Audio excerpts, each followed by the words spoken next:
hi there, and welcome back to another episode of Sit and Spit with me, your host, Joe Royal. And today on the show, getting around to finally talking about the new release from one of my favorite bands. In fact, it's a band making their third appearance on the show. The first time was way back in one of our earliest episodes, number 3, where we talked about their album Albatross, their third record. And also we covered the band on their last album, Ghost, which was released back in 2014 in episode 59. And today, we're going to be talking about their newest release, Gray Street, and the band, of course, is Big Wreck, and the record that was released back in February. Now, if you didn't watch any of those shows, I'm going to give you the Reader's Digest version of the band's history. The Canadian-American rock band were formed by singer-guitarist Ian Thornley and guitarist Brian Doherty, while both were students at the Berklee College of Music in Boston, Mass. back in 1994. They got picked up and signed by Atlantic Records, and they released 2 albums on that label in 1997, their debut album, Loving Memory Of, and The Pleasure and the Greed in 2001, before they disbanded in 2002. Ian Thornley then went solo with a band under his own last name, releasing records in 2004 and 2009, and by 2010, Thornley and Doherty would reunite, and by 2012 would be back in action again as Big Wreck, where they released the previously mentioned Albatross. That record didn't come out in America until 2013, and I covered it because I was reintroduced to the band. I didn't even know they had a new record out, but my good friend Gino Ames had let me know about it and just was telling me, oh, they're back and their album is great, and he was right. But now, the band have the latest record, Gray Street, out. Now, between then and now, singer Ian Thornley had also released a solo album, The Equally Great Secrets, which was more acoustic-driven and laid back. And the only reason I didn't cover that album on the show was, one, because it never got an official American release, except digitally. And you know how I feel about just digital-only releases in this country. I want a physical thing, especially so I can be able to show it to you. But also, and mainly more importantly, because the album came out right about the time my son was born, and I was kind of tied up being busy with all the comes with that. But Gray Street, which just got released back at the beginning of February, I'm just getting around to it now because, as you might remember, I was sick through most of February and March, and that delayed the recording of a lot of shows. But finally now, we can talk about this excellent new record. The album takes its name from the actual street that singer Ian Thornley lives on, and in a way, because much of its lyrical content is about trying to come to terms with situations both good and bad, and finding the best out of those situations. Many of the songs were actually informed by Ian's recent divorce. Now, the album opens with the song you're hearing right now, It Comes As No Surprise, which was one such of those songs, but it's also a masterwork of dynamic shifts and musical arrangements. It starts off with Ian's powerful tenor, and then the sound the guitar part that sounds almost like raindrops or hammered dulcimer. That instrument isn't credited on the album, although I know he does know how to play it. But from that, there's added things upon that. Like the next guitar part is like a really cool, almost like a symphonic suite part, double guitar tracks, and then in comes those big sweeping guitar chords and the military style drumming, and then this just gorgeous a cappella breakdown that just comes up in the song. It's just super lovely. And that little affirmation there of it's going to be all right, it's going to be all right, which personally kind of hit close to home a lot lately. So I could very much relate to that part of the song. So right off the bat, you got this impressive opening track that sets you up for something a bit different in the band's catalog. Definitely shows some growth in their work. And that song segues nicely into the album's next track, which is also one of the first things released off the record, One Good Piece of Me, that cranks open in these big 80s style power chords, straight off of something that could have been on Asia's first album, which is intentional. It's all intentional, and it sounds cool as hell. The song itself follows a similar approach to the softer verse sections with the choruses going into overdrive. And this one also segues rather nicely into the next song, and there are a lot of really cool segues on the album like that.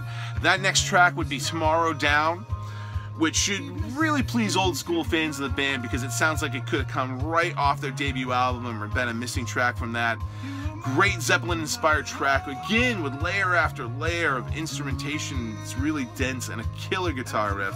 From there, we go into another great riff and the song You Don't Even Know, which swings with a kind of R&B disco funk of late 70s era Stones, which is kind of ironic because I've been on this huge Stone kick recently if you watched last week's show. And at first I'm thinking, oh, it's just me, but you know, got confirmed that it was actually intentional. From the jagged rhythm guitar parts to the throbbing Will Wyman style bass lines and even the falsetting backup vocals, it's totally a Stones homage, and one that Mick, Keith, and company would be very envious of to call their own. There's also some great organ and keyboard parts in it and a really sweet guitar solo from Ian. Useless is the first song on the album that shifts into kind of a slower pace with a very melancholy and haunting ballad. This is another song that, again, just there's so much rich, layered instrumentation to this record going on. Just layer upon layer of stuff that is there. Starting out with like a strummed acoustic guitar and then this gorgeous finger picking. Every verse section seems to add like another instrumentation. There's like clinging little keyboards and electric piano parts and organ parts, all laying the bed for Ian's soaring vocals and this mournful singing. And there's a sweet slide solo playing that Ian just does so well. And just, God, this album, right off the bat, you're in like 4 songs in, this album is just absolutely killer. Speedy Recovery is the next track that brings the pace back up with kind of an odd time signature. And the verses are kind of sung-spoken over the top. And again, just this dense layering of tracks and instrumental parts that are just really interesting musical parts. There's a subtly stated, really jazzy kind of guitar solo that rides over the percolating rhythms, much the way a surfer would catching a big wave ride. It's really cool. Motionless slows the pace back down again with a nice guitar opening that kind of reminds me of something that The Edge from U2 would come up with. The song also gets some of its musical backing through the use of tuned wine glasses, each recorded at a different kind of like note pitch and recorded individually and then played back using the faders on the mixing board, much in the same way that 10cc recorded the vocal parts for I'm Not in Love. Like all those ooh ah that you hear in that song, they did that exactly the same way. It's a bit of studio trickery courtesy of producer GGGarth Richardson, himself the son of noted musical producer Jack Richardson, so runs in the family, and he uses a lot of these really cool touches in helping to craft Grace Street into the awesome album it is. From there, we slink into the dirty, funky groove of the song Digging In with its funky flange guitar parts and rhythms, and it's another one of those songs with a bit of a Zeppelin-y influence, think kind of like an updated Misty Mountain Hop feel. And it was co-written by Ian and Casey Marshall, who also shares backing vocals on the albums on this track. This is also another one of those songs that's directly informed and influenced by Ian's divorce. That Zepp vibe continues on the next track, The Receiving End, although this time it's the more acoustic aspects of that band's sound. And the song's origins actually come from collaborator Alan Johannes, who had originally written the piece on his own. It was something that he had posted on his own Instagram site, being played on an instrument called the Sig Fiddle, or as it's otherwise known, cigar box guitar. And Ian had kind of seen it and said, hey, I think we could make something more out of that, and so they kind of got together and did. And Alan plays the same instrument on this track here. And in another bit of cool studio sonic wizardry, the actual kick drum that you're hearing in that song was provided by recording the heartbeat of Ian's daughter, so that's pretty cool and sweet. Floodgates is another track that rides that kind of soft, loud, soft dynamic and musical shifts with some cool guitar swagger parts and verse lines, which also can be said of the track that follows, that The Arborist. It's a song that Ian had kind of lying around for a while, but it never really found a home on one of the other albums. But because of like the wide open nature of the sonics of this album, he thought it would really fit well in here, and it does. That's also followed by Skybunk Marché, which finds the group offering up their first ever instrumental track, a lengthy one at that, and rather unsurprisingly features some great guitar playing. And if you didn't know better, you'd probably think you were listening to something by Joe Satriani or Steve Vai, but it's cool as hell. It's also great.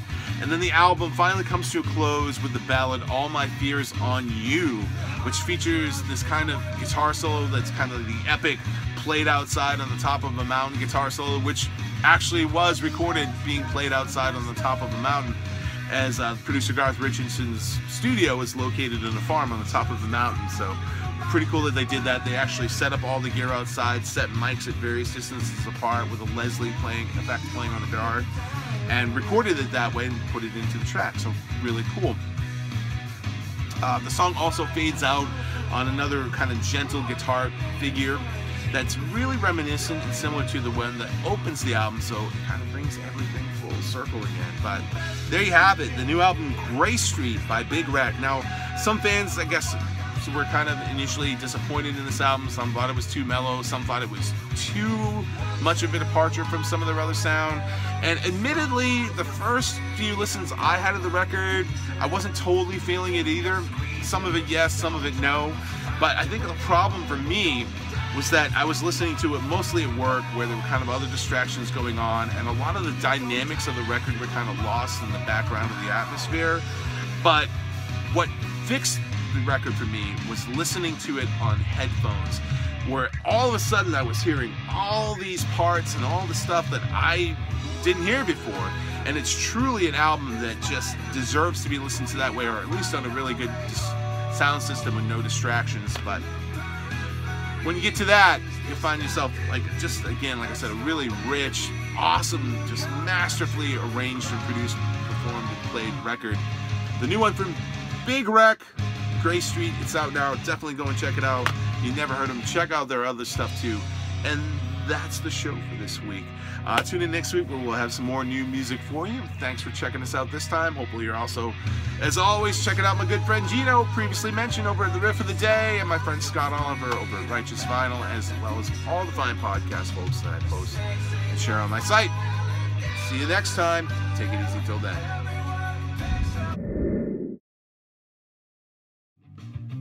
Hey, one last thing I forgot to mention that I just wanted to add in.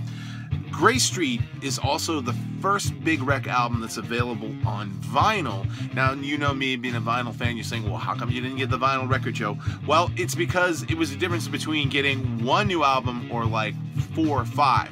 It's got a little bit pricey for me, a little at my price range, because it has to be imported from Canada.